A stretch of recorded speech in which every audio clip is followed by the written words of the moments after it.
It was a cold morning in early winter, and the streets of the city were just beginning to stir. Car horns, coffee carts, and footsteps filled the air as people hurried off to work. Among them was Alexander Reed, a 45-year-old billionaire CEO of one of the most successful tech companies in the country. Known for his sharp business mind, Alexander was a man feared in boardrooms, but admired in business magazines. He had it all: wealth, power, a luxury penthouse, everything except a family of his own. As his black luxury car stopped at a red light near a bus station, Alexander sipped his espresso and reviewed emails on his tablet. But then something caught his eye. There, curled up on a bench, wrapped in what looked like a tattered school uniform and holding a thin plastic bag, was a little girl. She couldn't have been more than 7 years old, her tiny arms hugging herself against the morning chill. Her face was dirty, her shoes torn, but it wasn't the poverty that gripped Alexander's heart, it was the look of pure exhaustion and loneliness on her face. The light turned green, but Alexander didn't move. For a long moment, he just stared.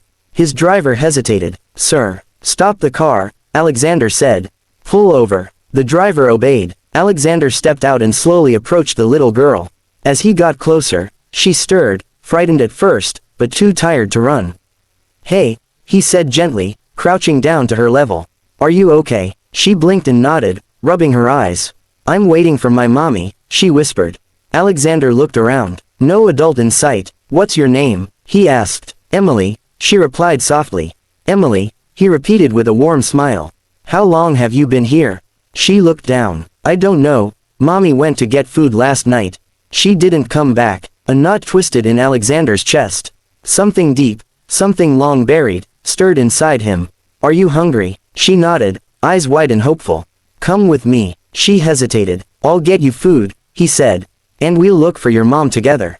The next day, Emily was cleaned up, dressed in warm clothes, and fed.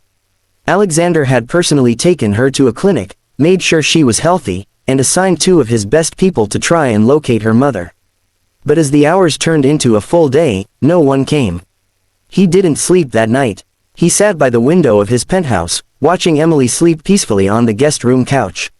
Something about her reminded him of someone he once knew. Maybe it was the eyes. Or maybe, it was the pain of being forgotten. Abandoned. He remembered his own childhood. Growing up in foster homes. Sleeping hungry. Being told he'd never amount to anything. Maybe this was his second chance, to give someone else what he never had. The next morning, Alexander canceled all his meetings. His assistant, shocked, asked, "Sir, the board meeting." "Reschedule everything," he said. "Today, I'm taking Emily somewhere. A visit to the past." He drove Emily to an old neighborhood, run-down buildings, narrow streets, kids playing with sticks and old tires. It was where he had grown up. "I lived here once," he told her.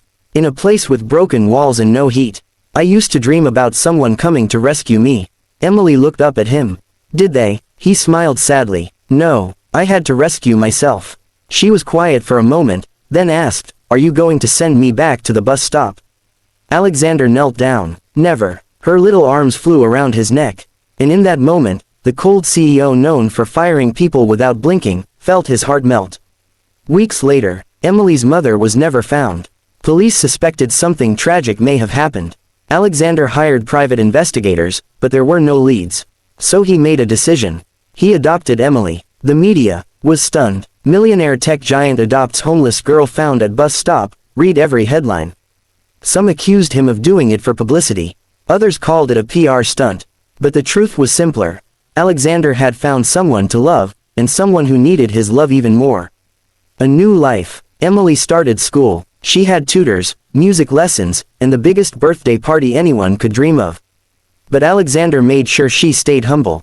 "Remember where you came from," he always told her. Not to be ashamed, but to never forget those still left behind. Together, they started the Emily Foundation, an organization dedicated to helping homeless children and single mothers in crisis. Within a year, the foundation had helped thousands. One night, at the charity's annual gala, Alexander gave a speech that made the entire hall go silent. "I thought I had everything," he said, "until I saw a little girl sleeping on a bus stop bench. That moment changed everything. She gave me purpose. She gave me the kind of wealth no bank account can hold, love, meaning, and the chance to make a real difference." The room erupted in applause. Emily stood beside him, now glowing with confidence and kindness. Years later, Emily grew up to become a powerful woman in her own right. She became a lawyer, then an advocate for children's rights, working globally to fight child poverty. Every time she stood on a stage, she said the same thing. I owe everything to the man who told me, come with me. He didn't just change my life. He saved it. Alexander, older now and no longer CEO, watched from the front row, his eyes filled with pride. He never married, never had other children. But in Emily, he had everything. Epilogue. Sometimes, life's greatest moments aren't found in billion-dollar deals or shiny office towers. Sometimes, they're found on a broken bench, at a bus stop, in the eyes of a child who simply needs someone to say, "Come with me."